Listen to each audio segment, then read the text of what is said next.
Por ahí, no.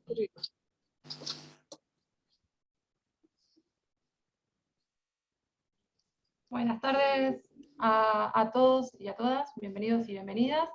Le vamos a dar la palabra a la señora decana de la Facultad de Derecho de la Universidad Nacional de Lomas de Zamora, María Fernanda Vázquez. Fernanda, te escuchamos. Muchas gracias, Ariadna. Muy buenas tardes, ya muy buenas noches, porque este invierno, este frío que hace, ya hace que la oscuridad nos caiga desde horas más tempranas, y bueno, ya nos sentimos como para buenas noches.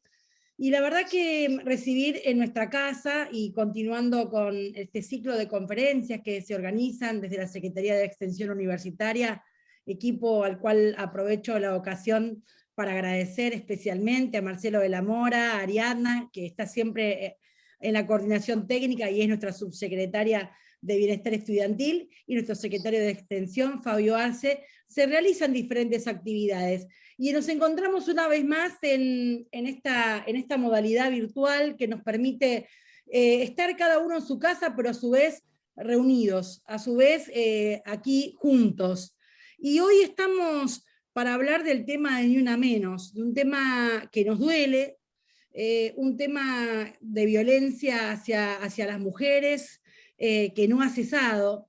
Y también estamos hablando justamente de este Ni Una Menos y de estos 7 años, esta lucha desde nuestra sociedad que se ha visibilizado en esto que llamamos Ni Una Menos. Desde el año 2015 hay una cifra que sangra, una cifra que nos atraviesa, que nos marca como sociedad, y que nos dice que debemos trabajar y que debemos desde todas las áreas de la sociedad reflexionar en torno a esto, porque hay 2041 fallecimientos de femicidios y de asesinatos.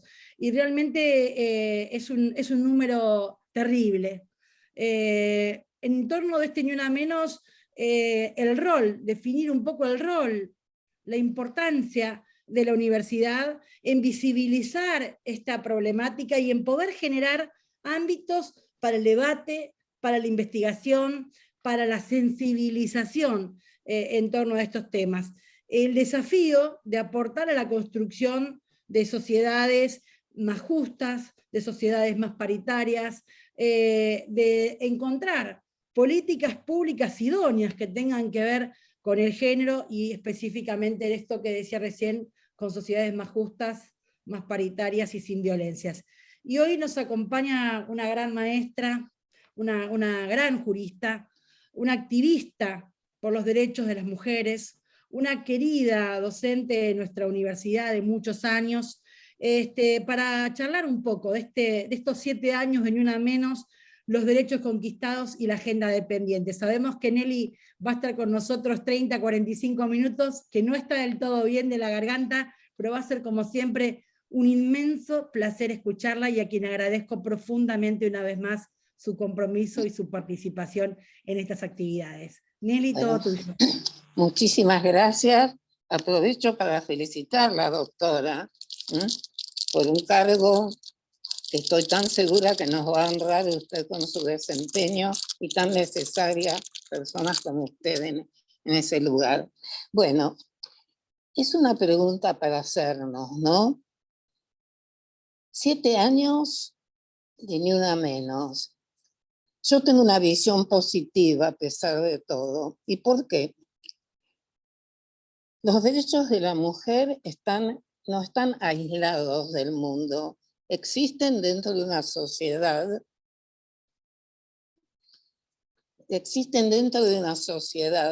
y una sociedad que nos muestra con una congoja enorme, por lo menos para mí, para toda persona, todo ser humano que tenga un mínimo de sensibilidad, que sigue envuelta en guerras, que sigue envuelta en situaciones de completa desigualdad, en una indiferencia al hambre de millones de seres humanos, situaciones que creíamos honestamente, y confieso que no me arrepiento de haber creído en el siglo pasado, después de la Segunda Guerra, que venía un mundo mejor. Ahora, ¿qué conclusión podemos sacar nosotros? Yo creo que en este mundo tan complejo, con adelantos enormes, pero adelantos también que son boomerang, el famoso tema del algoritmo, que es autonomía hoy en día, es la misma autonomía de la Revolución Francesa o de los sofistas. Entonces, mi pensamiento es el siguiente. Yo creo que si no estuviera el movimiento de Una Menos, si no hubiéramos logrado todo lo que hemos logrado en estos años, habría muchísimos más femicidios. Lo digo honestamente, porque, y voy a tratar de demostrarlo, la situación de la mujer, la cosificación de la mujer, porque para mí el femicidio es una muestra más que, como dice Bourdieu, el paradigma de la igualdad todavía no está internalizado. No somos iguales, todavía seguimos siendo incapaces. Incapaces frente a varias leyes que algunas voy a tratar de señalar, pero sobre todo frente a la realidad de la vida. Entonces, el que mata, si ustedes ven qué es la composición de ese grupo humano, son todas personas que en la mayoría de los casos están relacionadas y que existe el tema de la propiedad. Somos cosas. Aquel hombre que le dice sos mía, que inclusive justifica cuando uno ve expedientes de femicidio. Bueno, señor, doctor, le dice el que declara, me engañó, estaba con otro y yo la saqué de la prostitución. Y por ahí hemos tenido juzgados que le daban un eximente, una baja de la condena. Por eso, es porque no solo los femicidas nos consideran cosas, y todos también todavía nos consideran cosas en tribunales. Cuando no nos creen, cuando las mujeres nos exigían y todavía nos exigen más o menos que hayamos luchado, como si cuando me roban algo me exigieran que yo tenga que pelear para que no me violen. Entonces, ese es uno de los temas que me preocupan mucho y que tenemos que analizar. Ahora, ¿por qué todavía seguimos siendo incapaces? ¿Por qué todavía no se nos cree cuando hablamos de abuso de nuestros hijos? Entonces, yo creo que para llegar a esto hay que comprender dos cosas. Una, que estamos frente a un sistema social que en estos aspectos rige desde hace milenios. Miren ustedes, cuando los sofistas empiezan a hablar de igualdad, enseguida Aristóteles y Platón más o menos dicen cosas horrorosas sobre nosotros. Transcurrieron, si bien con un rol diferente, con una sumisión distinta, pues no se puede hablar de lo mismo del siervo que del ciudadano hoy en día, del obrero del siglo XIX, pero vemos que patriarcado existió siempre, según mi modesta opinión, o por lo menos desde tantos siglos que se ha constituido, ha llegado a ser una marca indeleble en nuestra subjetividad. ¿Cómo hemos ido luchando y cuándo podemos comenzar a pensar? Miren ustedes que en los siglos XIII, en el Renacimiento, que es cuando aparecen los conceptos de autonomía, las cosas que nos han maravillado, esos enciclopedistas, pero las mujeres, ahí la autonomía todavía no aparece. Hay esbozos, hay algunos pensadores que escriben, hay hasta mujeres como Pizan, que nunca me acuerdo bien su nombre, que nos señalaban ya en el siglo XIV, en el siglo XVII, pero también en esos mismos ya se habla de que la mujer no fue redimida por Cristo. Cuando se habla de los derechos, o sea, que todavía estamos con la condena Eva la pecadora. Ahora, curiosamente, nos cabe preguntar que mientras tanto la mujer va desarrollándose, va cambiando la sociedad. Llega la Revolución Francesa. Ahí las mujeres se destacan por su lucha, toman las armas, están, si leemos detenidamente, ahora no tengo tiempo, quiero hacer un paneo rápido, son las que fundamentales cuando los detienen al rey y a la reina. Esas famosas historias de la película que fueron reales. Las mujeres tenían batallones. Aquí, que sin embargo, ahí ya había una lucha ideológica entre distintos intelectuales de esa época. Rousseau decía una cosa, contrato social, ya pintando en forma diferente a las mujeres del orden. Es uno de los primeros que podemos encontrar los estereotipos. O sea, la mujer ya para el hogar, el hombre para el afuera, y vemos, y eso fue tan fuerte esta construcción que se va desarrollando, que si uno compara la lucha de las mujeres en la Revolución Francesa con lo que logran, dan ganas de llorar, porque al contrario, al mostrar que eran capaces, fueron más reprimidas. Yo siempre cuento mi anécdota personal. Era muy admiradora, como generalmente somos los argentinos, de los franceses, de la Revolución Francesa. Sigo siendo admirándola, pero no me había dado cuenta que cuando pusieron los derechos del hombre fue deliberado. Condorcet y Diderot habían escrito a favor y fueron rechazados. O sea, ¿por qué razón se llamó y se siguió llamando todos estos siglos hasta en el siglo XIX, después de la guerra, la primera declaración de los derechos del hombre, humanos, habla de humanos, no habla de hombres y mujeres? Entonces es porque esto no es gracioso, era que en este momento y por las condiciones culturales, económicas y sociales, el nacimiento del capitalismo, ahí empieza a generarse un modelo piramidal de familia donde por cuestiones económicas se la pone a la mujer en el rol de cuidadora y en el rol de reproductora. Si bien después se la aprovecha, porque el capitalismo siempre hace eso, porque también se la usó a los niños en la fábrica. Pero vemos que, ¿y por qué hablamos de esto? Porque ya en el Código Civil de Napoleón, en nuestro código se nos pone de incapaces. Que no eran incapaz todas las mujeres, La mujer casada. La mujer soltera era incapaz hasta una mayor edad que ahora, pero las que éramos incapaces al lado de los menores, de los dementes, somos las mujeres. Entonces vemos cómo, ayer discutíamos, decíamos, una chica decía, no, la Revolución Francesa tiene la culpa. No, la Revolución Francesa fue un movimiento liberador, las mujeres lucharon, pero rápidamente nunca se sobrepasó, como todavía no hemos sobrepasado este límite. Al contrario, frente a la lucha, fueron más reprimidas después cuando terminó. Y la prueba es que tanto Olympia de Gouges, francesa, que escribió un maravilloso decálogo, siempre comenzando, miren ustedes, y esto también lo quiero ratificar, por los derechos políticos. Las mujeres hemos empezado a luchar, estábamos tan interiorizadas de nuestra sumisión, de nuestro rol de cuidadoras y reproductoras, que nuestras luchas empezaron por los derechos políticos, inteligentemente por ahí.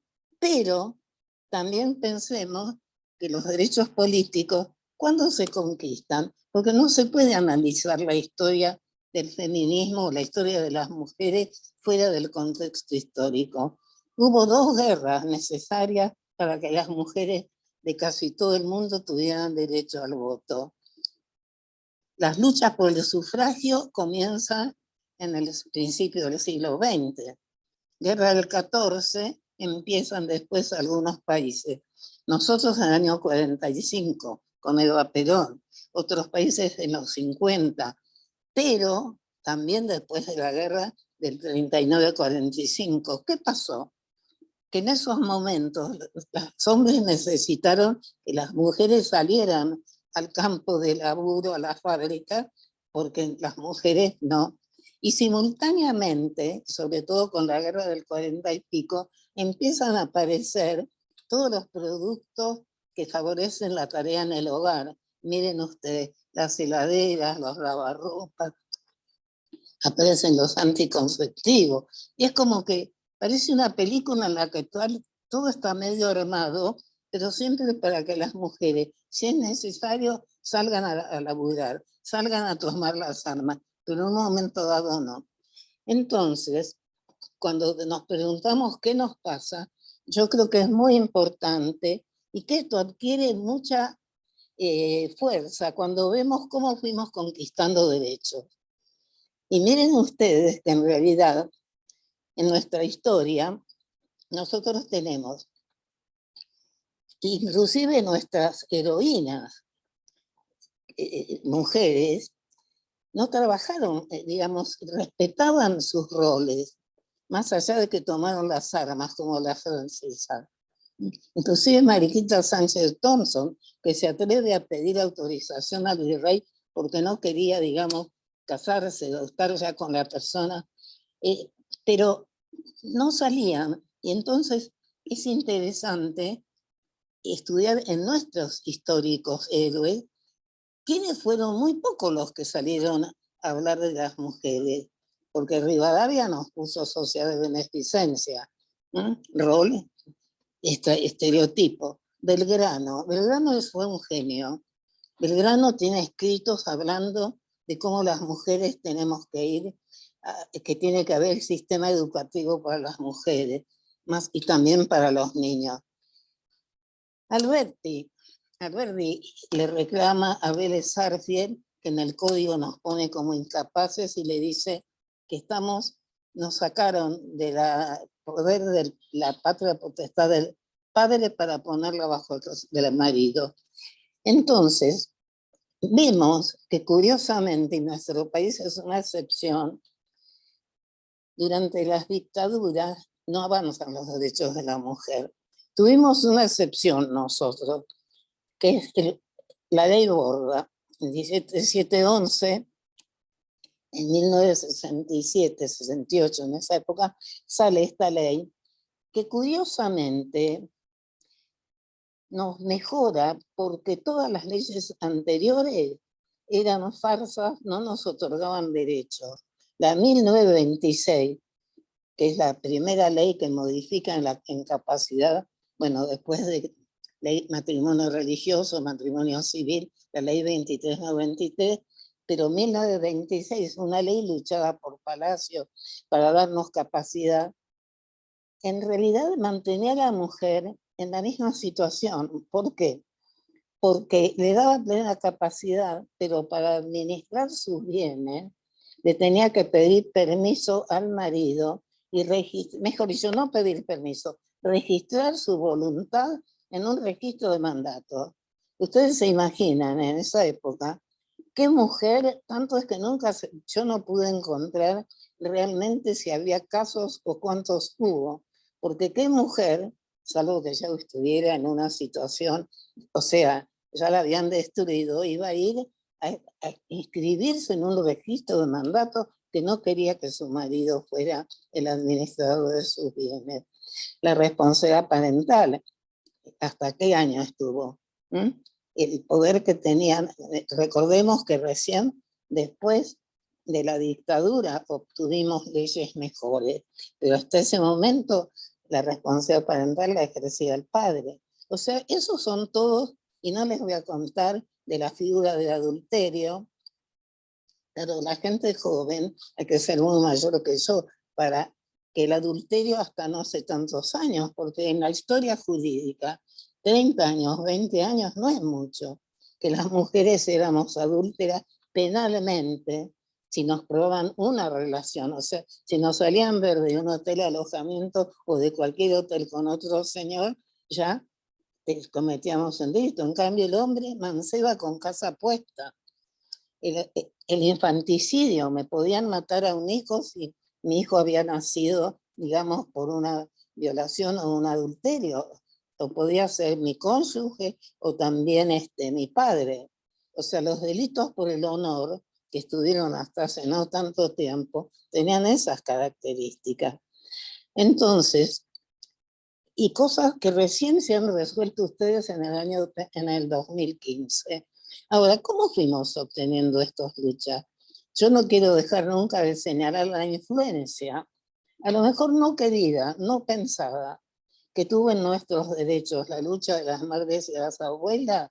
No tenemos que desconocerla nunca, porque estas mujeres que salieron a defender sus hijos, que enfrentaron, que ahí también dijeron, es una forma de decir ni una menos, ni uno menos.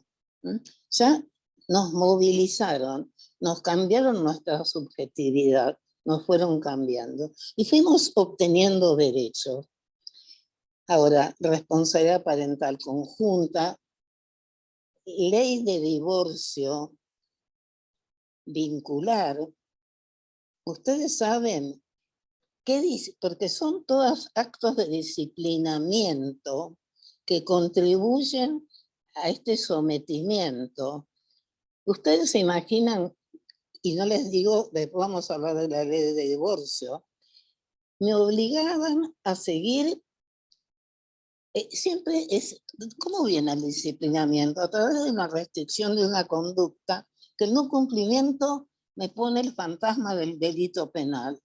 Nosotros no nacemos para cometer delitos, ¿no? Entonces, había 2 millones de personas en situación que convivían, o sea, socialmente eran exactamente igual un grupo familiar que aquel que estaba consagrado por la libreta de matrimonio. Entonces, como decimos, a veces la sociología y el derecho no se llevan muy bien ni están de acuerdo. Pero ¿qué pasa con eso? Que las que quedábamos fuera del derecho, y quedar fuera del derecho tiene que ver con cómo se crea nuestra subjetividad.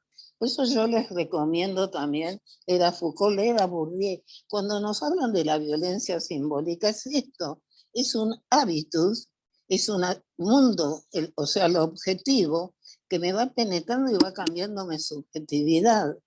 Veamos cómo tenemos violencia simbólica, que para mí es la madre de todas las violencias, porque es aquello que naturaliza situaciones que no son naturales. Una de ellas terrible es la pobreza. Es natural que haya pobres, es natural que haya que una persona por tener el color de piel sea discriminada y sea... ¿Dónde está? ¿De qué naturaleza o qué derecho natural estamos hablando? Entonces, esa es la gran madre que nos va conformando y nos va disciplinando. Y por eso aceptamos, también Gramsci habla muy bien de eso, el tema de los esclavos. En algún momento el esclavo ha sido tan ya dañado en su subjetividad o con una subjetividad que le hace considerar que es mejor tener asegurado un plato y un techo que salir y ser autónomo o vivir la vida que uno quiere. Entonces, esto lo digo un poco para que comprendamos, porque también podemos decir, ¿por qué nos dejamos ser tan sometidas? ¿Por qué no luchamos más antes?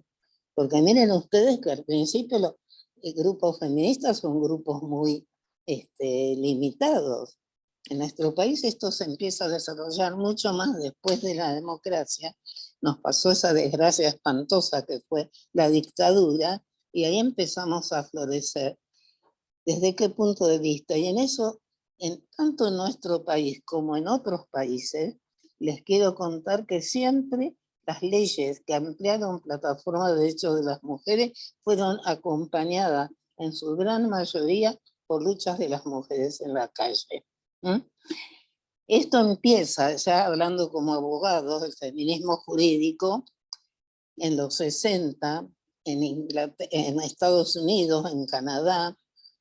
Esta jueza de la corte que falleció desgraciadamente fue una persona de renombre, en este caso tenía una revista que trabajaba por estos derechos, Mackinac. Empiezan a tratar de ver cómo influye en el campo jurídico.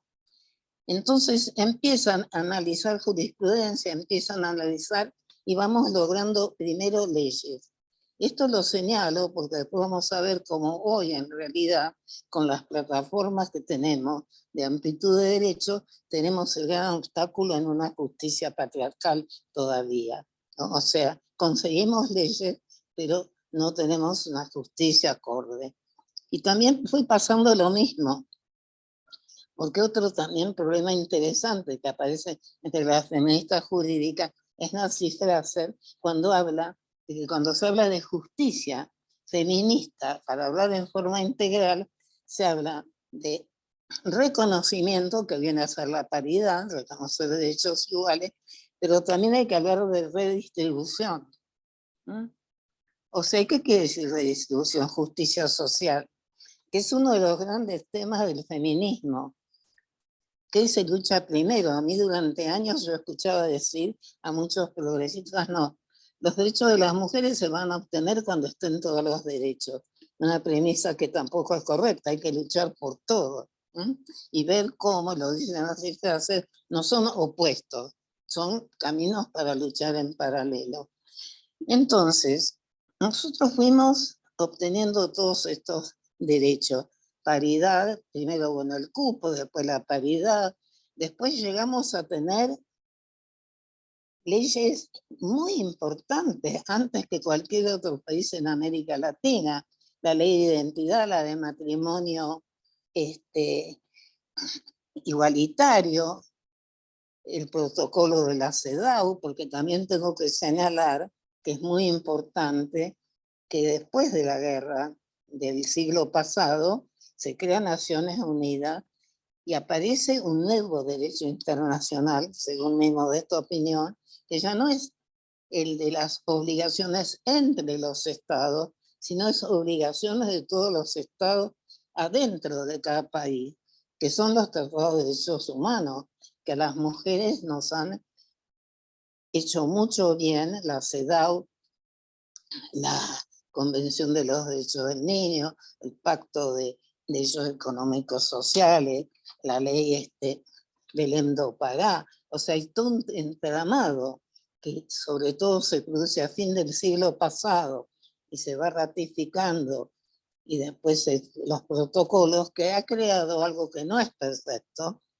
no es para nada perfecto, pero que sí tiene también, eso vendría a ser lo contrario de la violencia simbólica. Al existir, nos permite idear, nos permite avanzar, nos permite sostener, como en nuestro país, que están los tratados en la Constitución, que es correcto lo que decimos, ¿no? Entonces, eso nos da una fuerza también interior para seguir trabajando. Entonces, la pregunta es, y van a ver cómo esto cierra con lo que voy a seguir diciendo, es ¿qué nos pasó con otros derechos? ¿Por qué logramos tantos de estos derechos? Y es notable, hoy estaba leyendo una tesis que la había presentado, que pasó lo mismo en Uruguay, en Chile. Vamos logrando muchos derechos, pero nunca logramos mover la piedra basal del patriarcado. O sea, nos fue dando y por eso todavía seguimos siendo incapaces en la vida, en la realidad. ¿Por qué? Porque quedan por ahí algunas leyes, pero porque todavía la sociedad y muchísimos grupos no nos consideran, si no nos entiende esta lucha terrible que hay. Mejor dicho, yo la entiendo y ahora me asusto cuando veo este desarrollo de los sectores de derecha, porque esto es lo que sentía cuando analizaba esta temática, porque si ustedes analizan el discurso de algunas personas que pululan por ahí, generalmente se da una pléyade, no reconocen los derechos humanos, están en contra de la ideología de género, estaban en contra del divorcio. Si uno estudia quiénes, hasta los apellidos se repiten cuando se analizan los debates, y quienes están en contra del aborto, y ahora van a estar en contra de la ley de cuidados. Entonces, detrás de todo esto, hay un sistema que se opone en realidad a la democracia. La democracia no nos dio la igualdad total. Y hoy comparto con Carlos Paterman cuando dice que no hay una verdadera democracia mientras no cese la desigualdad. Pero yo por ahora no conozco otro camino, digamos, o sea que prefiero, porque viví muchas dictaduras, el Estado de Derecho. Entonces, ahí hay que tener mucho cuidado, porque hay fuerzas muy grandes, muy poderosas, que nos siguen considerando incapaces. Y a los niños también. Miren ustedes, cuando los movimientos antiderechos dicen, se oponen a la AESI, ¿por qué se oponen a la educación sexual integral? Como si no supieran que no es nada pecaminoso. Primero, la sexualidad no es pecaminosa, pero aparte no es nada más que es paridad, es equiparación de roles, es respeto por el otro o la otra, ¿no? Porque se consideran superiores. El hecho de que el señor Milei el otro día dijera que está orgulloso de ser rubio y de ojos celestes, nos mueve a la risa, pero nos tendría que mover al llanto, porque quiere decir que cuando las mujeres feministas hemos estado reiteradamente diciendo este es un mundo que se ha construido sobre un modelo X, este señor nos está diciendo es cierto, y eso es lo que tiene que existir. O sea, no es un capricho de los movimientos de las teóricas del feminismo jurídico o de Simone de Beauvoir hablar de segundo sexo. Es porque hay una realidad que perdura por cientos de años, no se destruye. Y acá quiero recordar a otra persona que señaló eso, y acá ensambla esto con el capitalismo. Pues yo me pregunto, lo dice Ferraioli también, que vamos a seguir creando y tenemos que seguir creando avances en la amplitud de plataformas de derechos, pero que reconozcamos que mientras no haya una redistribución social más justa, no se va a lograr. Porque hasta qué punto está ligado el capitalismo y su desarrollo con nuestra subordinación, o con una determinada forma de subordinación, que es la que aparece cuando hoy hablábamos del Código Napoleón, del Código. Entonces, y para seguir, ¿por qué nos negaban los derechos? El derecho, primero nos ha costado muchísimo la ley del Programa Nacional de Derechos Reproductivos, la ley 418, que digamos de la ciudad de Buenos Aires, o todas las leyes que son de salud reproductiva en nuestro país, locales o nacionales. Porque nos han dicho que eran leyes y son leyes bioéticas, que son leyes de previsión, de prevención, de distribución de preservativos, de enseñanza, ¿no?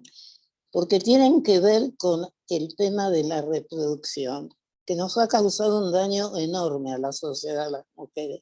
Nos han privado el placer, seguimos con que de esto no se habla, nos convierte a las mujeres en victimarias cuando hemos sido víctimas. Las niñas que se embarazan o son violadas y no lo cuentan, tienen vergüenza, como si fueran culpables. Entonces, todos estos elementos sociales, culturales que existen, vamos a tener que seguir trabajando. ¿Y por qué obtuvimos la ley 27610? Hubo un movimiento fenomenal, hubo los encuentros con cientos de miles de personas, hubo un trabajo, pero sobre todo creo yo que porque logramos transmitir que es un derecho humano, no era un capricho, era una intervención, además muy contrapuesto a los neoliberales, cómo permiten y defienden que alguien me diga a mí cuántos hijos voy a tener o qué relaciones sexuales puedo tener. Entonces, y nos costó tanto porque es una de las bases fundamentales de la piedra basal del patriarcado, la reproducción. ¿Y por qué recién ahora vamos a trabajar con leyes sobre cuidado?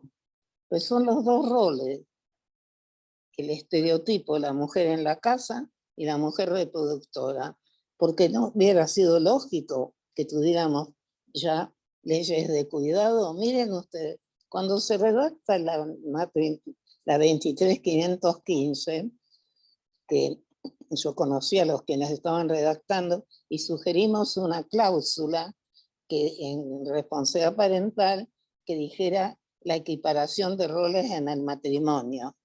O sea, que el cuidado, que ya estaba en Quebec, no era un invento nuestro, estaba en varias, y no nos lo aceptaron. Gente muy progresista que redactó la ley de divorcio vincular, pero una cosa era no tocar todavía el tema de compartir los cuidados. Entonces vemos que este trayecto que les he querido hacer, para mí tiene mucho que ver con realmente este trasfondo, esto que hablan de esta red que se fue construyendo, algunos dicen desde los griegos, una red entre el derecho como brazo importante, como la religión, o sea, todo un mundo, todo un hábitus, ¿no?, que nos fue sometiendo. Y eso termina con el tema de cuando les hablaba, perdón, de esta digresión, cuando hablé de la convención de los niños que no los consideran sujetos de derecho, es cuando nos hablan de que los niños son nuestros y nosotros los educamos, podemos hacer lo que queramos. O sea, nos cosifican a los niños y a las mujeres. Y por eso están en contra, en última instancia, de todos los tratados de derechos humanos. Entonces, ¿qué tenemos que hacer? Uno, militar las leyes. Dos, seguir, a pesar de que nos quieren, y muchos sectores feministas a veces yo no comparto mucho, tenemos que salir las mujeres del lugar de víctima. Tenemos que empoderar a las mujeres, tenemos que, y sobre todo como pedagogos de derecho, por eso me place mucho estar en un ámbito de extensión universitaria, porque creo que es una de las funciones importantes, ¿no? O sea, esto, como yo digo, así como algunos hablan del derrame económico en una forma absurda y que no se realiza, nosotros tenemos que ser provocar este derrame, como lo estamos haciendo la Argentina, que no se conoce tanto, también les quiero contar, con relación al aborto, porque está trabajando muy solidariamente con varios países de América Latina. Supongamos en Ecuador, que tenía una ley como la nuestra antes, en que la violación era solamente para las mujeres incapaces. Se hizo un recurso ante la Corte. Acá, por ejemplo, yo y mucha otra gente, con 2 jóvenes abogadas, mandamos un amicus, nos pidieron, la Corte falló que era inconstitucional. Eso dio motivo también, función del derecho para pensarla. Ese resultado del amicus dio motivo a que se modificó la ley. Pero el presidente Lasso vetó una parte de la ley, pero por lo menos ya hubo un avance. Colombia es otro caso, que ellos tienen el Tribunal Constitucional, que sacó un muy buen fallo, y ahora están trabajando para la ley. México acaba de ya tener 10 estados, México es un estado federativo, tenía ya el aborto en el Distrito Federal, ahora tiene 9 estados más, y esto les cuento que tiene que ver porque, y yo creo que el consenso que logramos acá, logramos cambiar en cierto modo en un sector la conciencia social, tuvimos consenso social. Si no nos entiende esta maravillosa apoyo de los niños y los jóvenes. Entonces, nuestra lucha es larga, pero fuimos obteniendo muchas cosas, pero también tenemos que estar conscientes que estamos en un mundo muy complicado, que nos manda totalmente todos los días mensajes contradictorios, la violencia, todavía la cosificación de las mujeres. O sea, no es fácil nuestra lucha porque hay intereses más poderosos de lo que nosotros creemos, pero no bajamos los brazos y yo creo que tenemos que disfrutar de todo aquel derecho que ya hemos obtenido y pelearlo. Los derechos humanos han sido la puerta de entrada para la perspectiva de género y vemos cómo inclusive cada vez salen más fallos que contemplan, porque miren ustedes que la Argentina ratificó la Convención de los Derechos del Niño y los derechos de la CEDAW en el siglo pasado, y a lo mejor tardaron 20 años hasta que los jueces nuestros empezaron a citarla. Por lo menos los primeros 10 años, 7 años no existía. ni la conocían. Y hoy todavía muchos tampoco la conocen. Entonces nosotros como operadores de derecho tenemos que estos insumos que es tener en la Constitución los tratados de derechos humanos, tener ya jurisprudencia que avanza. El caso FAL nos habilita para no retroceder y seguir, y no apabullarnos. Es muy doloroso el tema de los homicidios, pero si ustedes leen la jurisprudencia de homicidios antes que se dictara la ley de femicidio, dan ganas de llorar y después cambia, fue mejorando.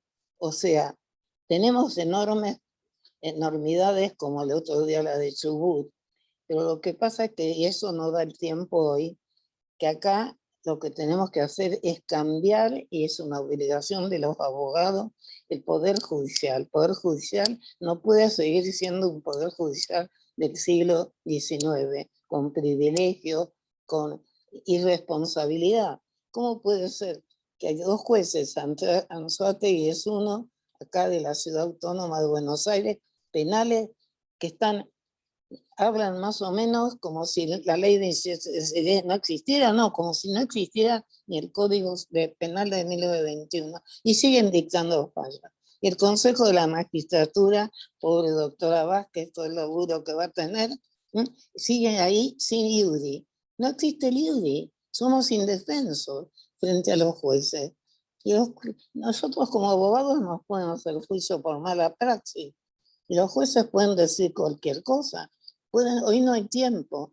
Y después 2, 3 leyes les cuento que para mí hay que modificar sustancialmente, porque estas cosas que parecen niñas no son niñas. No me importa si no había condenas de adulterio. No puede haber una ley que beneficie a uno de los actores y que nos condene a las mujeres. La ley y 2 leyes, y con esto termino, 24.270 de impedimento de contacto. Si ustedes buscan la jurisprudencia van a ver que esa ley es la destinataria, la que puede cometer el delito, es quien detenta los cuidados, digamos, quien convive con la criatura, ¿no? Entonces, yo convivo con la criatura, soy una mala madre o como quiera llamar la justicia, no permito o obstaculizo, me detienen y cometo un delito. Resulta que si el padre, lo digo así, generalizo porque en la mayoría de los casos todavía en nuestro país y en todo el mundo los niños conviven más con la mamá que con el papá. Si el papá lo va a buscar y después no lo devuelve, no comete delito. Y resulta que como es papá, tampoco se lo puede acusar de secuestro porque tiene la responsabilidad parental. Entonces, fraude entre cónyuges. Diga que tenemos algunos jueces que interpretan la ley como debe ser interpretada, ¿no? Fraude entre cónyuges tiene excusa absolutoria. Yo no puedo demandar a mi cónyuge por fraude, entonces me tengo que divorciar mientras sigue el fraude. Hay juezas que han fallado correctamente aplicando la convención, pero hay otros jueces, como se vio en este caso de Chubut, pero ni por la sentencia, por los considerando, que no conocen el derecho convencional, no conocen los tratados de derechos humanos. Entonces, tenemos un campo muy amplio de lucha. Como de costumbre, a las mujeres todos nos cuesta un poquito más, pero estamos acostumbradas ya. Así que muchas gracias y todo lo que quieran preguntar. Muchísimas gracias, Nelly, primero por tu calidad y tu claridad para transmitir tus conocimientos y saberes, que son un montón. Y comentarte que tenemos un montón de preguntas, que te las voy a ir leyendo, y arranco con la primera, que dice Lorena: si la violencia simbólica viene del entorno, del contexto, ¿cómo se explica que algunas mujeres con sus acciones logren cambiar el rumbo de las cosas? ¿Ese patrón no muestra de alguna manera que la subjetividad también hay que trabajarla individualmente, sin obviar el contexto? Gracias. Pero lógico, bueno, la subjetividad se construye, es un poco, digamos, como que es más la sociedad, la cultura o lo genético. Somos fruto que se va, yo no soy psicóloga, ¿no? Pero nos influye todo el tiempo. Y les digo más ahora, dentro de unos años yo no sé qué vamos a hacer como seres humanos, porque si yo estudio ahora, leo algún artículo sobre los algoritmos y veo que me pueden ir cambiando mi personalidad de acuerdo, o me pueden guiar en mis gustos, ¿eh? Y me guían también de acuerdo, porque van trabajando sobre algo que uno tiene de base, pero estaba leyendo un trabajo el otro día sobre esta temática y más o menos hasta se estudia por qué caminas por una vereda, si por la derecha o por la izquierda, y vale más entonces donde camina más gente, o si me va a gustar. En este momento, vivimos un momento muy complejo de la historia, entonces somos un fruto. Yo creo que sí, por eso hay que trabajar también, por eso tanta gente va al psicólogo. ¿Eh? Pero yo he visto, esto lo transmito desde el punto de vista de, supongamos, casos de clase media, sí, pero mujeres que te dicen en la consulta, bueno, me pegaba a mí, pero a los chicos no. Entonces le daba una excusa. O los fallos que les contaba, supongamos que son, el tener un arma en los casos de violencia es un incremento de la pena, no es una atenuante. En cambio, he leído un fallo todos antes del 2012.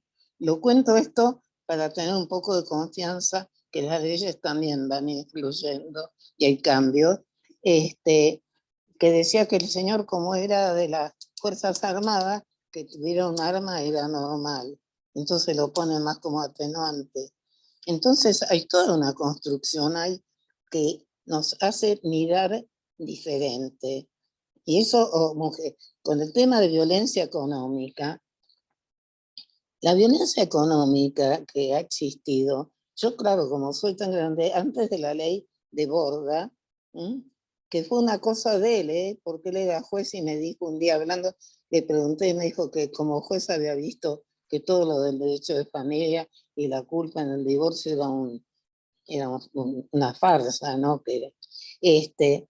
Pero mujeres que conviven 20 años, 30 con un señor en la misma casa y no tienen idea de lo que hay en la caja fuerte. O tener antes de la ley Borda, de la obligación del asentimiento. Yo tuve un caso de una señora que volvió de las vacaciones y se habían vendido la casa, el hogar conyugal, porque lo podía hacer. Entonces, todo esto, o décadas que nos podían embargar, a pesar de la ley 1926, nos podían embargar a las mujeres los bienes nuestros por deudas del marido. Porque como seguía lo de la ley 1926, que era el administrador presunto de los bienes, entonces un acreedor podía embargarte a vos en tus bienes propios por deudas del marido. Al revés, no. O sea, un acreedor de la mujer no podía embargar bienes del marido. Les cuento otra de estas que son como capitis diminutio y que nos han ido conformando. Recién en el 2015 se modificamos, ahí sí trabajé en la afiliación, hasta el 2015 las mujeres que no se habían divorciado, seguían casadas, quedaban embarazadas de otro señor, no podían impugnar la afiliación del hijo. Yo decía que la mejor venganza de un hombre frente a su mujer adulta era que era, como era por la presunción y está el matrimonio, se presume la paternidad. Y esa paternidad ya quedaba fija y la mujer, hubo un caso famoso, el caso de Padre Vilaro, que no la podía impugnar. ¿Ustedes se imaginan la brutalidad que es eso? Que una mujer no pudiera impugnar, como también lo es el tema de la falta de con limitaciones, con lo que quieran, de que no se tenga la autonomía con el propio cuerpo, ¿no? Que no se... Entonces, hay muchísimas cosas para cambiar, pero pensemos de dónde venimos y realmente yo creo que hay un concepto distinto y que en eso hemos avanzado y que tenemos que luchar a muerte para que rijan, porque esta ampliación de derechos que viene con la doctrina de los derechos humanos, esta ampliación, los tratados son elementos muy ricos para que podamos defendernos. Con respecto a los tratados, Nelly, tenemos una pregunta que dice: ¿por qué la Convención Beleve do Pará todavía no tiene rango constitucional cuando sí la tiene la CEDAW? Bueno, eso es una... ha habido varias, perdona, cosas que la estaban ya por votar, no sé qué pasó, pero había un proyecto y a mí me habían dicho que lo estaban por votar este año. Y hay que presionar, ¿ves? Es otro objetivo para plantearse. De todas maneras, nosotros tenemos, no nos olvidemos que tenemos también el campo del derecho convencional, no son nada más que los tratados. Por ejemplo, uno de los temas que no hay tiempo para tratarlo, que es el derecho a hacer esta historia. Cuando yo hablo de incapaces, es porque no nos escuchan. Cuando a un niño, a pesar de que esté en la convención del artículo 12, el derecho a ser oído, el problema no es ser oído nada más, es cómo ser oído. Entonces hay el interés superior del niño, ¿quién lo determina? No lo podemos determinar cada uno de nosotros. Tenemos las dos recomendaciones del Comité de Derechos del Niño, de la Convención, que son maravillosas, que son la 12 y la 14. La 12 sobre el artículo 12 y la 14 sobre el artículo 4. Y ahí, si se respetara eso, no necesitas estudiar más. Si en cada juzgado, en cambio, se hace lo que se quiere, a las mujeres no nos escuchan, sobre todo cuando tiene que ver, o casualidad, con derechos sexuales y reproductivos. A los niños tampoco, pero es todo un trabajo. Lo que pasa es que la perspectiva de género, que para mí es perspectiva de derechos humanos, es trabajar más, porque tenés que laburar con el entorno, saber qué pasó. No basta con ponerle a un señor 20 años en la cárcel, si tampoco no investigamos para ver qué pasa con esto, qué pasa con esta violencia. Y también no nos engañamos. ¿Qué ejemplo estamos dando como seres humanos con esta guerra y con las guerras que están y ni nos interesan, porque ni nos las muestran? O con el hambre. Yo el otro día leía un informe de África de un investigador del CONICET y me quería morir. Millones están muriendo en África ahora por lo del desierto. O sea, todos estos temas que aparecen como teóricos del medio ambiente están erosionando realmente. La gente está muriendo de hambre. En Afganistán, el otro día salió, están muriendo 9 millones de personas, de niños. Entonces, por eso también uno va con una prédica, que yo estoy convencida que hay que seguir haciéndola, pero para que no nos desesperemos, pensemos que estamos en un mundo complejo, pero no nos queda otra que seguir peleando.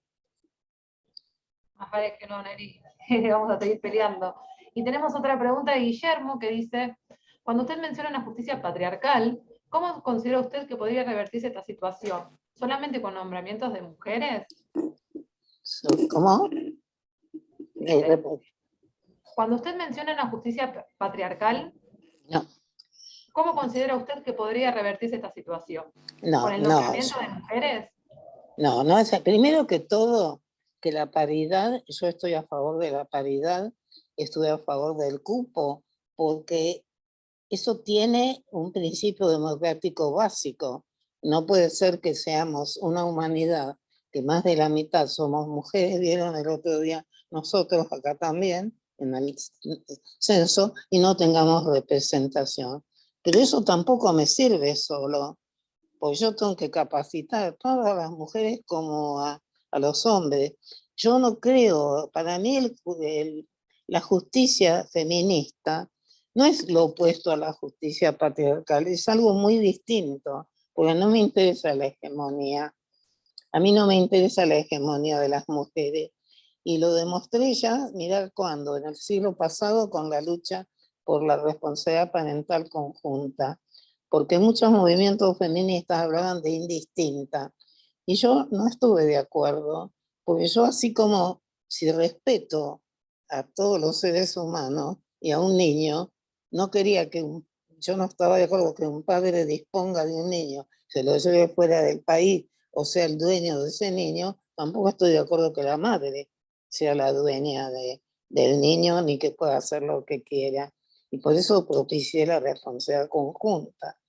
Entonces, acá hay mucho para trabajar. Acá la justicia feminista para mí es una justicia con paridad, más que capacitación. Yo ahora no hablo de concientización, porque la capacitación tiene que ser profunda y continua, si no tampoco sirve. Todos seguimos aprendiendo y estudiando en nuestro estudio, los jueces, los funcionarios también tienen que seguir estudiando y capacitando y también dando por ahí examen cada tanto, cosa que pasa en muchos países. Así como los profesores cada 7 años hemos tenido que presentar, también actualizarnos. ¿Por qué razón los jueces son inamovibles? ¿Por qué razón no rinden cuentas? No son, y hablan nada más que por su sentencia, pero su sentencia tiene que estar de acuerdo al derecho. Entonces, la justicia, por eso hablo también de responsabilidad social, y una justicia que escuche, que no sea dueño, que no sea una casta.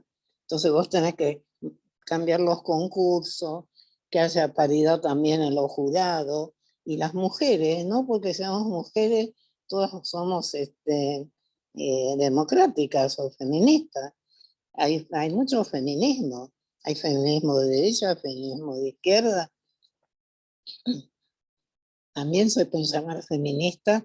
En Estados Unidos, y hay una película que ahora no me acuerdo el nombre, muy interesante, de los años 60, que aparecen las primeras luchas de las norteamericanas, y nace que después está en el Partido Republicano, un movimiento feminista ya, una mujer que crea todo un movimiento para oponerse al avance de derechos, propiciando que las mujeres sigan en su casa, se dediquen a los hijos, que tuvo mucha fuerza.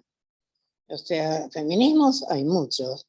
Yo creo que acá lo que pasa es que como es algo que trascendió, que en todos los sistemas, en todas las sociedades, entonces se habla del feminismo, pero no es una cohesión. Entonces para mí no es solamente la paridad, pero la paridad tiene hasta efectos que hace poco leí un trabajo que me interesó mucho, de la importancia de la presencialidad. No es lo mismo que no esté la doctora Vázquez en el Consejo de la Magistratura con su cuerpo, con su presencia de mujer, que sean todos hombres. ¿Por qué nos choca? ¿Por qué nos invisibiliza? Si no estamos, también se nos invisibiliza. ¿Por qué no estamos? Miren ustedes todas las fotos que aparecen, hombres nada más que hombres. Es porque no hemos podido estar. Y vamos con la última pregunta, Nelly. La verdad que es impresionante escucharte. Siempre es un placer.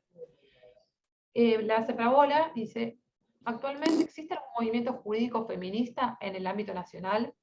Particularmente me interesaría activar la implementación real del cuerpo de abogadas y abogados para víctimas de violencia de género, ya que somos 385 abogados y abogadas de Argentina formados y que aún no fuimos contratados.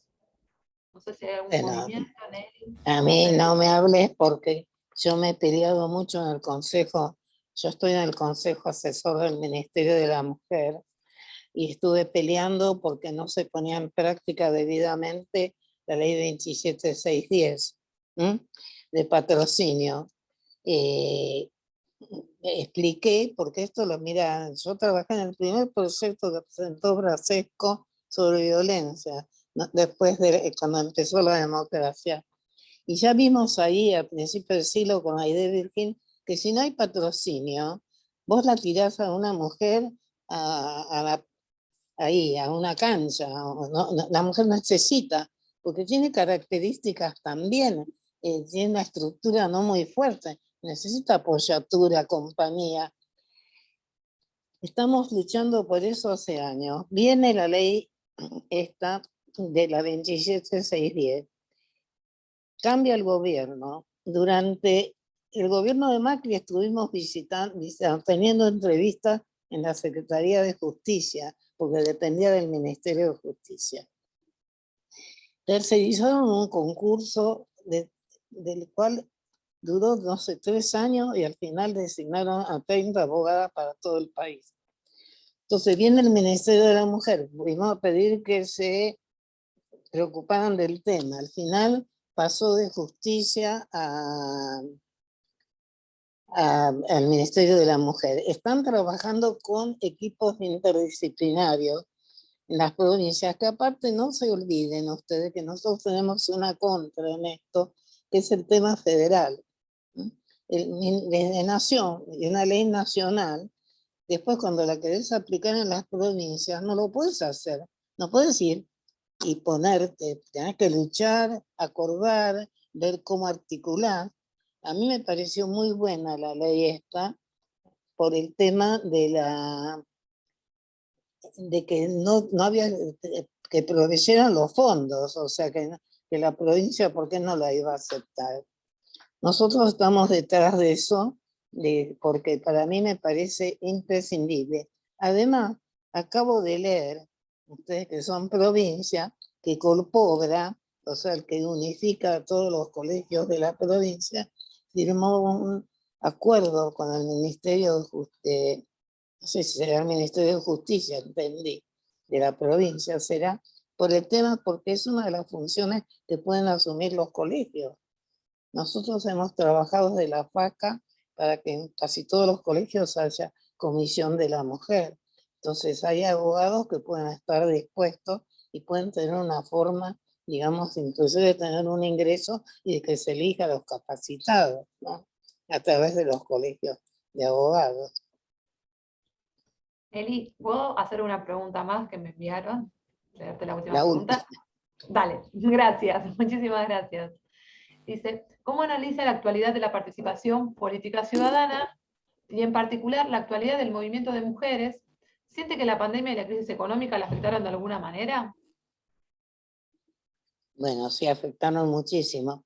Y hay un dato interesante también de la provincia de Buenos Aires, que se duplicaron los divorcios en la provincia de Buenos Aires. Yo creo que sí, que nos ha afectado a todos, más de lo que tenemos todavía conciencia. Por el ser humano, para mejor o para peor, creo que para mujer, tiene una capacidad rápida de olvidarse, ¿no? Pero fueron 2 años muy duros, con dificultades para trabajar, con mucha muerte, con mucha gente que ha pasado muy mal, ¿no? Además, para condiciones de gente con carencia de vivienda, de comodidades, de ingresos, muy duro. Ha sido muy, y yo creo que eso también ahora hay que revertirlo.